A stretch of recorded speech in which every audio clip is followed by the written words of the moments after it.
Good evening all of you. स्वागत है आप सभी मित्रों का आज की मुलाकात में। मैकमिलन समरी सीरीज में आज हमारी जो बातचीत हो रही है वो इंश्योरेंस टॉपिक पर हम चर्चा करेंगे। देखिए, इंश्योरेंस नाम से आपको दो टॉपिक मिलते हैं। एक इंश्योरेंस कंपनीज नाम से आपको मॉड्यूल सी में मिलेगा और इंश्योरेंस प्रोडक्ट नाम से आपको मॉड्यूल डी में टॉपिक मिलेगा।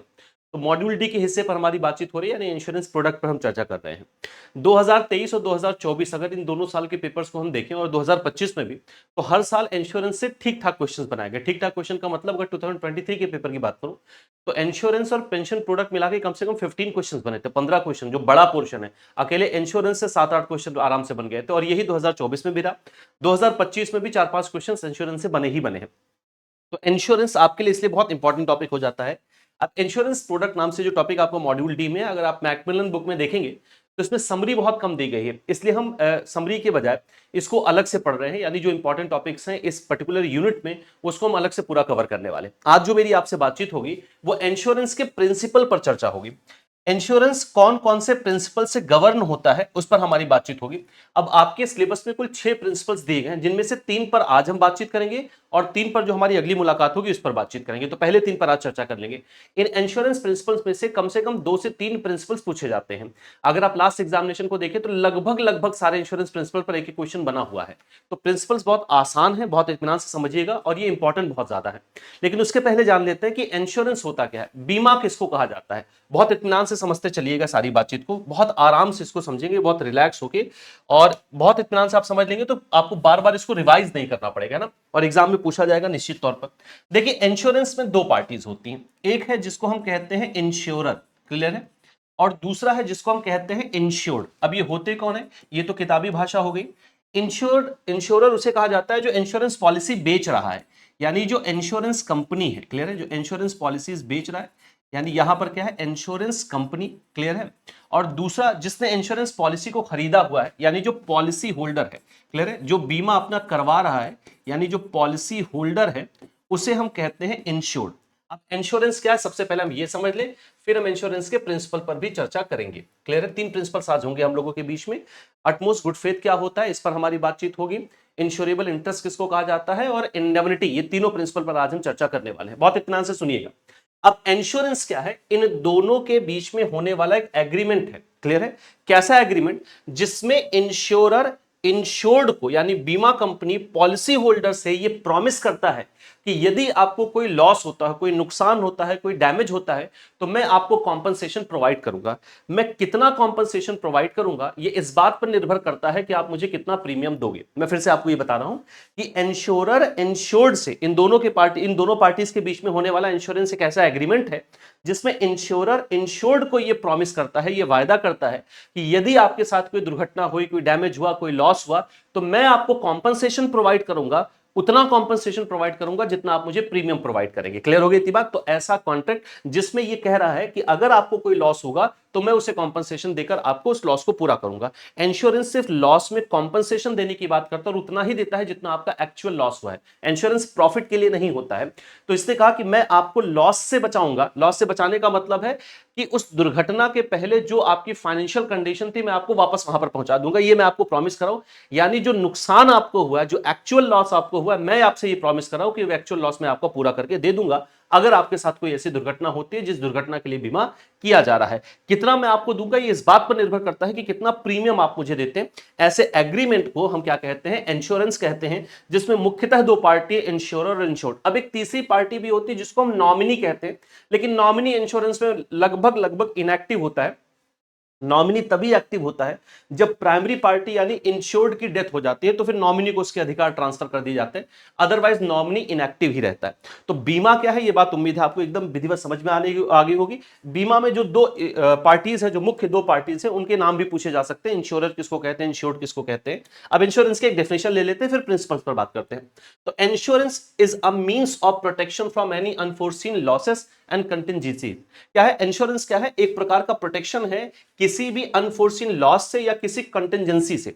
It is a risk management technique used for hedging against various uncertain loss. Hedging का मतलब होता है रिस्क को मिनिमाइज करना, अपने रिस्क को मिटिगेट कर देना, कम कर देना। तो अगर आप बीमा करवा रहे हैं तो आप अपने रिस्क को क्या कर रहे हैं? कमी कर रहे हैं ना, कि अगर कल को कोई दुर्घटना हुई तो मुझे कॉम्पनसेशन मिल जाएगा। बीमा कंपनी मुझसे ये वायदा कर रही है, तो इससे अगर आपको कोई लॉस हुआ तो उस लॉस का कॉम्पनसेशन आपको मिल जाएगा, यानी आपका रिस्क क्या हो जाएगा? कम हो जाएगा। आगे देखते क्या है, against various uncertain loss. Insurance is a contractual agreement between two parties. Insurance क्या है? दो पार्टीज के बीच में कॉन्ट्रेक्चुअल एग्रीमेंट है in which one party promise to protect another party from uncertainties and loss. जिसमें एक पार्टी दूसरे पार्टी से प्रॉमिस करता है कि अगर आपको कोई लॉस हुआ, कोई डैमेज हुआ, तो मैं आपको प्रोटेक्ट करूंगा, यानी मैं आपको कॉम्पनसेशन प्रोवाइड करूंगा। आगे क्या कहा जा रहा है, the first party is the insurance companies insurer. पहली पार्टी कौन होती है? इंश्योरेंस कंपनी, या उसी को हम किस नाम से जानते हैं? इंश्योरर के नाम से जानते हैं। Who agrees to protect and compensate the other party, जो अग्री करता है कि भैया हम आपको कॉम्पनसेशन देंगे किसी लॉस के लिए अगर आप वो सफर करते हो। जबकि अनदर वन, जो दूसरी पार्टी है, इज इंश्योर्ड, उसको हम इंश्योर्ड कहते हैं, या insurance policy holder. Policy holder को हम क्या कहते हैं? Insured, who gets protection under an insurance policy in return for a premium which he is required to pay regular to the insurer. जिसको प्रोटेक्शन मिलता है उस इंश्योरेंस पॉलिसी में, जिसके लिए उसे प्रीमियम पे करना पड़ता है, जो भी रिक्वायर्ड है, जो भी इस इंश्योरेंस पॉलिसी में प्रीमियम तय हुआ है, वो इंश्योरर को इंश्योर्ड प्रीमियम पे करेगा, जिसके अगेंस्ट इंश्योरर इंश्योर्ड से ये प्रॉमिस करता है कि गुरु मैं आपको कॉम्पनसेशन दूंगा यदि ये डैमेज, लॉस या कोई नुकसान आपको होता है तो इंश्योरेंस क्या है, ये बात क्लियर हो गई। अब इंश्योरेंस को गवर्न करने वाले कुछ प्रिंसिपल्स हैं, जिनमें तीन पर आज हम बातचीत करेंगे। अटमोस्ट गुड फेथ क्या होता है, इस पर चर्चा करेंगे। इंश्योरेबल इंटरेस्ट क्या है, इस पर बातचीत होगी। और प्रिंसिपल ऑफ इंडेमनिटी किसको कहते हैं, ये मुद्दे हैं भैया जो आज हमारे बीच में इंश्योरेंस प्रिंसिपल पर गवर्न होते हैं। आप कोशिश ये करिए कि अगर ये प्रिंसिपल्स इसी सीक्वेंस में याद हो जाए तो अच्छी बात है। अगर ये सीक्वेंस में याद नहीं हो पा रहे तो कोई इतनी परेशान होने वाली बात नहीं, लेकिन अगर ये सीक्वेंस में याद हो जा रहे हैं तो ये अच्छी बात है। क्लियर है? तो कोशिश ये करिएगा कि आप इसको इसी सीक्वेंस में याद करते चलिएगा। क्लियर है? अब एक एक करके मेरी बात को बहुत इत्मीनान से सुनते चलना है आपको। एक सेकंड का समय दीजिए। चलिए, अब सबसे पहला जो प्रिंसिपल है उस पर चर्चा कर लेते हैं, जो है अटमोस्ट गुड फेथ। देखिए, जब भी बीमा होता है तो उसमें जरूरी है कि दोनों पार्टीज, यानी जो इंश्योरर और इंश्योर्ड है, वो एक दूसरे पर पूरा विश्वास करके जो भी मटेरियल फैक्ट्स हैं जो उस इंश्योरेंस को प्रभावित कर सकते हैं, वो उन दोनों को जरूरी है कि एक दूसरे को बताएं। अटमोस्ट गुड फेथ इंश्योरेंस में सबसे पहला प्रिंसिपल है। क्लियर है? अटमोस्ट गुड फेथ का मतलब कि जब भी बीमा कराया जाए तो इंश्योरेंस कंपनी की भी ये जिम्मेदारी है, और जिसको हम इंश्योरर कहते हैं, और इंश्योर्ड जो बीमा पॉलिसी परचेस कर रहा है उसकी भी ये रिस्पॉन्सिबिलिटी है कि दोनों एक दूसरे पर पूरा विश्वास करते हुए उस इंश्योरेंस से संबंधित जो भी फैक्ट है जो उस इंश्योरेंस को प्रभावित कर सकता है, आपके कॉम्पनसेशन को प्रभावित कर सकता है, वो सारे फैक्ट आप एक दूसरे के सामने रखे। इंश्योर्ड की जिम्मेदारी है कि वो भी सारे फैक्ट रखे, और इंश्योरेंस की भी इंश्योरेंस कंपनी की रिस्पॉन्सिबिलिटी है कि उस इंश्योरेंस से संबंधित सारी बात की वो जानकारी दी कि इंश्योरेंस क्या क्या चीजें कवर करेगा, कितना आपको प्रोटेक्शन मिलेगा, ये सारी इंफॉर्मेशन वो रखे अपने इंश्योर्ड के सामने। जैसे एग्जांपल, अगर ऐसा नहीं होता है, अगर ये चीजें नहीं ओपन की जाती हैं, आप सारे मटेरियल फैक्ट एक दूसरे के समक्ष डिस्क्लोज नहीं करते हैं, तो ऐसे केस में अगर कल को कोई नई बात ऐसी पता चलती है जो उस इंश्योरेंस को प्रभावित कर रही है, तो आपका इंश्योरेंस टर्मिनेट हो सकता है, आपके इंश्योरेंस को कैंसिल किया जा सकता है, वो रिवोक किया जा सकता है। जैसे एग्जांपल के तौर पर, कोई व्यक्ति है जो एक हेल्थ इंश्योरेंस परचेज कर रहा है, लेकिन इंश्योरेंस परचेज करते समय उसने अपनी किसी बीमारी के बारे में छुपाया हुआ है, जैसे उसे डायबिटीज हुई है, या वो अल्कोहलिक है, वो अल्कोहल बहुत पीता है, या वो सिगरेट बहुत पीता है। ऐसी कोई जानकारी जो आपके बीमा को प्रभावित कर सकती थी, जैसे आपने कोई बड़ी बीमारी छिपा ली, आपने बीमा करा लिया और आपने कोई बड़ी बीमारी छिपा ली, और वो बीमारी की बात बाद में पता चलती है और ये पता चलता है कि ये इंश्योरेंस लेते समय आपको थी, तो ऐसे केस में आपकी वो पॉलिसी कैंसिल हो जाएगी। बीमा कंपनी को ये पूरा अधिकार होता है, क्योंकि आपने उसे वो फैक्ट बताया नहीं, इसलिए वो आपके पूरे इंश्योरेंस को कैंसिल कर सकता है। बीमा कंपनी इसलिए आपसे आपके सारे फैक्ट को जानना चाहती है ताकि वो एक्चुअल जो उसे लॉस होगा, आपको कभी लॉस हुआ तो उसे एक्चुअली क्या पे करना होगा, वो उसे कैलकुलेट कर पाए। आपने अगर वो फैक्ट छुपाया है, अगर आपने वो मैटर छुपाया हुआ है, तो आपका बीमा वहां पर रिवोक किया जा सकता है। तो अटमोस्ट गुड फेथ ये कहता है कि जब भी बीमा एग्रीमेंट में ये दोनों पार्टीज आ रही हैं, इंश्योरर और इंश्योर्ड, तो दोनों की ये रिस्पॉन्सिबिलिटी होती है कि दोनों ही पार्टीज एक दूसरे पर पूरा विश्वास रखते हुए सारे मटेरियल फैक्ट को एक दूसरे के सामने डिस्क्लोज करें। ऐसे सारे मटेरियल फैक्ट जो उस बीमा को प्रभावित कर सकते हैं। यदि ऐसा नहीं किया गया तो बाद में ऐसे किसी फैक्ट के पता चलने से उस पॉलिसी को कैंसिल किया जा सकता है। तो यदि आप चाहते हैं कि आपकी पॉलिसी कैंसिल ना हो, आपको जब भी कोई ऐसा लॉस या कोई डैमेज होता है या जो बीमा कंपनी आपसे वायदा कर रही है वो पूरा आपको पेमेंट किया जाए, वो पूरा आपको कॉम्पनसेशन मिले, तो आपको सारे मटेरियल फैक्ट इंश्योरेंस कंपनी को बताना चाहिए और इंश्योरेंस कंपनी को भी उस बीमा से संबंधित सारी बातें अपने इंश्योरर को बताना चाहिए। इस प्रिंसिपल को हम कहते हैं अटमोस्ट गुड फेथ। जो पहला ही प्रिंसिपल है, जब भी आप बीमा कराएं तो सबसे पहले प्रिंसिपल को वहां सेटिस्फाई करना जरूरी होता है। तो अटमोस्ट गुड फेथ को पढ़ लेते हैं भैया, क्या है यहां पर। देखिए, principle of utmost good faith, it states that both the parties to contract must enter into a contract in good faith. दोनों पार्टीज जो कॉन्ट्रैक्ट में एंटर करें उनको गुड फेथ में होना चाहिए। The both should reveal all material information and fact regarding contract to each other accurately and honestly. उन दोनों की जिम्मेदारी है कि उस बीमा से संबंधित जो भी मटेरियल इंफॉर्मेशन है जो उससे संबंधित है वो एक दूसरे को सही सही और ईमानदारी से बताएं। Insured should tell the insurer all details truly so that insurance companies are able to calculate the right premium amount. जो इंश्योर्ड है यानी जो बीमा खरीद रहा है उसको सारी डिटेल बतानी चाहिए ताकि इंश्योरेंस कंपनी आपका प्रीमियम सही तरीके से कैलकुलेट कर पाए, कितना उसको भविष्य में देना पड़ सकता है वो सही तरीके से वो कैलकुलेट कर पाए। ऑल्सो इसके अलावा the insurer should provide all information regarding insurance contract with fairness to insured. Insurance company की भी जिम्मेदारी है कि वो इंश्योरेंस कॉन्ट्रैक्ट से सारी संबंधित बातें जो भी मटेरियल फैक्ट्स है वो आपके सामने भी बताए, फेयरनेस वहां पर देखे। Any misrepresentation of facts and figures will make insurance policy legally revoked और कैंसिल। अगर कोई ऐसा मटेरियल फैक्ट है जो आपने नहीं बताया या कुछ मिसप्रेजेंटेशन आपने किया, जैसे मैंने हेल्थ इंश्योरेंस का एग्जांपल लिया कि बीमारी थी और वो बताया नहीं गया, तो ऐसे केस में आपका वो बीमा कैंसिल किया जा सकता है। ये पहला प्रिंसिपल है। दूसरा जो प्रिंसिपल है जो इंश्योरेंस पॉलिसी को गवर्न करता है वो है इंश्योरेबल इंटरेस्ट। अभी इंश्योरेबल इंटरेस्ट क्या होता है? इंश्योरेबल इंटरेस्ट का मतलब होता है कि जो व्यक्ति बीमा कराने जा रहा है वो जिस वस्तु का बीमा करा रहा है, देखिए जहां पर आप बीमा कराते हो और जिस चीज का बीमा आप कराते हो वो सब्जेक्ट मैटर कहलाता है। जैसे एग्जांपल के तौर पर मैं अपने मकान का बीमा करा रहा हूं तो मकान यहां पर क्या हुआ? सब्जेक्ट मैटर हुआ। मैं अपनी लाइफ का बीमा करा रहा हूं तो वो सब्जेक्ट मैटर हुआ। मैं अपनी कार का बीमा करा रहा हूं तो कार यहां सब्जेक्ट मैटर है। तो इंश्योरेबल इंटरेस्ट ये कहता है कि जो व्यक्ति बीमा पॉलिसी परचेज करे यानी जो इंश्योर्ड है वो जिस सब्जेक्ट मैटर का बीमा ले रहा है या जिस सब्जेक्ट मैटर का इंश्योरेंस करा रहा है उसमें उसका इंश्योरेबल इंटरेस्ट होना चाहिए। इंश्योरेबल इंटरेस्ट का बोलचाल की भाषा में हम मतलब निकालते हैं मॉनेटरी इंटरेस्ट, यानी उसका हित उसमें जुड़ा हो।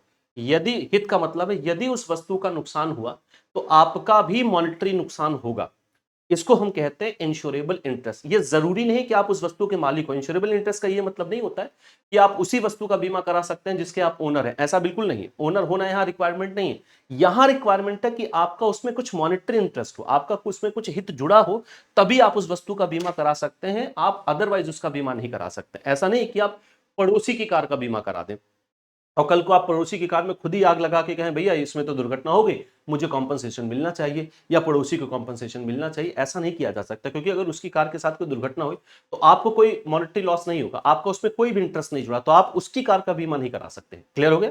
तो इंश्योरेबल इंटरेस्ट ये कहता है कि जिस सब्जेक्ट मैटर का बीमा हो रहा है उस सब्जेक्ट मैटर में जो इंश्योर्ड है, जो पार्टी बीमा परचेज करे, उसका इंश्योरेबल इंटरेस्ट होना चाहिए यानी मॉनेटरी इंटरेस्ट होना चाहिए। इसका मतलब ये हुआ कि कल को अगर उसमें कोई लॉस या कोई डैमेज होता है तो आपको कोई ना कोई मॉनेटरी लॉस उससे होगा, तभी आप उस वस्तु का बीमा करा सकते हैं, अदरवाइज आप उस वस्तु का बीमा नहीं करा सकते। इसको हम कहते हैं इंश्योरेबल इंटरेस्ट। क्लियर है? पढ़ते चलते हैं इसको भैया। This principle states that insurance policy holder must have insurable interest in the subject matter of insurance. Clear है? तो ये कहता है कि जो इंश्योरेंस पॉलिसी होल्डर है यानी जो इंश्योरेंस करा रहा है उसका एक इंश्योरेबल इंटरेस्ट होना चाहिए उस सब्जेक्ट मैटर में जिसका इंश्योरेंस हो रहा है। He must have some vested interest in and must be affected by existence and non-existence of the object of insurance। उसका उस पर्टिकुलर वस्तु में इंटरेस्ट होना चाहिए और वो अफेक्टेड होना चाहिए उसके एग्जिस्टेंस से भी, उसके नॉन एग्जिस्टेंस से भी। अगर उस कार के साथ दुर्घटना हो गई, उसमें आग लगी या कोई दिक्कत हो गई और उसका एग्जिस्टेंस समाप्त हो गया तो भी आपका उसका इंपैक्ट पड़ेगा क्योंकि आपका उसमें इंश्योरेबल इंटरेस्ट है, क्योंकि आपका उसमें मॉनेटरी इंटरेस्ट है। तो उसके एग्जिस्टेंस, उसके नॉन एग्जिस्टेंस, उसके नुकसान होने ना होने से अगर आप पर कोई उस पर प्रभाव पड़ रहा है तो ये माना जाएगा कि आपका उसमें इंश्योरेबल इंटरेस्ट है, अदरवाइज नहीं। It is not not necessarily required to insure to be the owner of insurance object. ये जरूरी नहीं कि आप उसके ओनर हो, लेकिन आपका वहां पर इंश्योरेबल इंटरेस्ट यानी उसमें कोई मॉनिटरी इंटरेस्ट होना चाहिए। Existence of an object should provide him some benefit and gains, मतलब अगर वो वस्तु है तो आपको कुछ बेनिफिट या कुछ गेन्स देगा। अब जैसे पड़ोसी की कार आपको कोई बेनिफिट या आपको कोई गेन्स नहीं दे रही, लेकिन अगर आपकी अपनी कार है तो वो आपको बेनिफिट दे रही, वो आपकी अपनी कार है, अगर उसमें कोई दुर्घटना हुई तो फिर आपको नुकसान होगा, तो आप उसका बीमा करा सकते हैं, पड़ोसी की गाड़ी का बीमा आप नहीं करा सकते। क्लियर है? Any damage to an insurance object should adversely affect the insured and provides him heavy losses. अगर उसके साथ कोई डैमेज हुआ तो आपको हैवी लॉसेस होंगे, आपको प्रभावित करेगा, इसलिए हम मानेंगे कि आपका उसमें इंश्योरेबल इंटरेस्ट है। तो उसी सब्जेक्ट मैटर का आप बीमा करा सकते हैं जिसमें आपका इंश्योरेबल इंटरेस्ट होता है। तीसरा है जिसको हम कहते हैं प्रिंसिपल ऑफ इंडेमनिटी। इंडेमनिटी का मतलब ही होता है प्रोटेक्शन प्रोवाइड करना। इंडेमनिटी का मतलब ही होता है to make good the loss, यानी कॉम्पनसेशन प्रोवाइड करना। इंश्योरेंस पॉलिसी में एक बहुत इंपॉर्टेंट प्रिंसिपल है इंडेमनिटी। आप लोगों ने जब आप सीआईबी का पेपर देने जाएंगे तो वहां बीआरबीएल में आप जो है जब भी कॉन्ट्रैक्ट एक्ट पढ़ेंगे तो वहां पर आपको कॉन्ट्रैक्ट ऑफ इंडेमनिटी पढ़ने को मिलेगा, section 124 section 125 Indian contract act 1872 में। तो इंडेमनिटी का मतलब आप वहां पर भी देखेंगे। इंडेमनिटी का मतलब होता है कॉम्पनसेशन देना, प्रोटेक्शन प्रोवाइड करना। क्लियर है? जो नुकसान हुआ है उसका कॉम्पनसेशन प्रोवाइड करना। इंश्योरेंस ये कहता है कि यदि आप बीमा करवाते हैं तो आपको इंडेमनीफाई किया जाएगा, यानी अगर आपको लॉस होता है तो जितना एक्चुअल लॉस आपको हुआ है हम उतना कॉम्पनसेशन आपको प्रोवाइड करेंगे। क्लियर है? बीमा कभी भी प्रॉफिट के लिए नहीं होता है, यानी अगर आपको कोई लॉस होता है तो उस वस्तु की पूरी वैल्यू आपको वापस नहीं की जाती है, बल्कि उतना आपको इंडेमनीफाई किया जाएगा जितना एक्चुअल लॉस हुआ है।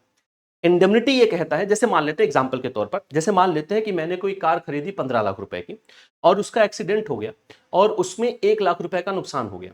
तो डैमेज हुआ, मैंने बीमा कराया था, मुझे उस डैमेज का कॉम्पनसेशन मिलना चाहिए, लेकिन मुझे कितना मिलेगा? सिर्फ और सिर्फ 1 लाख रुपए मिलेगा। जो एक्चुअल लॉस हुआ है सिर्फ उतना मिलेगा, ना कि पूरा 15 लाख, क्योंकि नुकसान सिर्फ कितने का हुआ? 1 लाख रुपए का हुआ है। पहली बात ये। दूसरी बात ये, अब मेरी गाड़ी की वैल्यू थी 15 लाख रुपए, नुकसान हो गया 1 लाख रुपए का, मैं कहां पहुंच गया? 14 लाख रुपए पर। तो इंडेमनिटी कहता है कि हम आपको कॉम्पनसेशन देके फिर उसी स्थिति पर ला देंगे जहां पर आप उस दुर्घटना के पहले थे। दुर्घटना के पहले मैं कहां था? 15 लाख पे था, 1 लाख का नुकसान हो गया, मुझे 1 लाख का एक्चुअल नुकसान मिल जाएगा, जो एक्चुअल लॉस हुआ है 1 लाख रुपए मुझे मिल जाएगा, मैं फिर उस पोजीशन पर आ जाऊंगा। तो कॉन्ट्रैक्ट इंडेमनिटी क्या कहता है? प्रिंसिपल ऑफ इंडेमनिटी ये कहता है कि आपको इंडेमनीफाई किया जाएगा, यानी आपको कॉम्पनसेशन दिया जाएगा, किंतु उतना जितना आपको एक्चुअल लॉस हुआ है, क्योंकि बीमा प्रॉफिट के लिए नहीं होता है। इंडेमनीफाई करके आपको उसी स्थिति में वापस पहुंचा दिया जाएगा जहां पर आप उस दुर्घटना के पहले थे। जैसे मैं 14-15 लाख की गाड़ी थी, 1 लाख का नुकसान हुआ, वैल्यू 14 लाख पर आ गई, मुझे इंश्योरेंस देके वहां पर मुझे कॉम्पनसेशन देके उस स्थिति पर वापस पहुंचा दिया गया। यह कहलाता है contract of principle of indemnity. देखिए क्या है principle of indemnity? Means insurance contract are done to provide protection and compensate against uncertain loss. Principle of indemnity क्या कहता है कि इंश्योरेंस कॉन्ट्रैक्ट आपको प्रोटेक्शन प्रोवाइड करेगा और कॉम्पनसेट करेगा अगर कोई अनसर्टेन लॉस, डैमेज या इंजरी हुई है।